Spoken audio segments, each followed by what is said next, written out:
Sa ibang balita, puspusan ang paghahanda ng Commission on Elections para sa parliamentary elections sa Oktubre, maging sa barangay at sangguniang kabataan elections. Narito ang kumpirmado, siguradong balita mula sa COMELEC, hatid ni Radyo Patrol, Steve Raz. Steve. Tricia, itinotodo na ng COMELEC ang paghahanda para sa kauna-unahang parliamentary elections sa BARM na nakatang idaos sa October 13. Ayon kay COMELEC Chairman George Aaron Garcia, sinasanay na mga gurong magsisilbing electoral board habang isinasabay na naman ang voters list para sa nasabing eleksyon. Pero problemado ngayon ang COMELEC dahil hindi pa rin pinipirmahan ni Pangulong Ferdinand Marcos Jr. ang panukalang batas na magpapalawig ng termino ng mga opisyal ng barangay at magsusulong ng pagpapaliban ng barangay at sangguniang kabataan election sa Nobyembre 2026.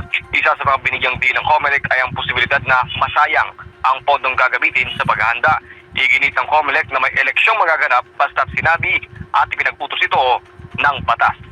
At yan ang balitang kumpirmado, sigurado.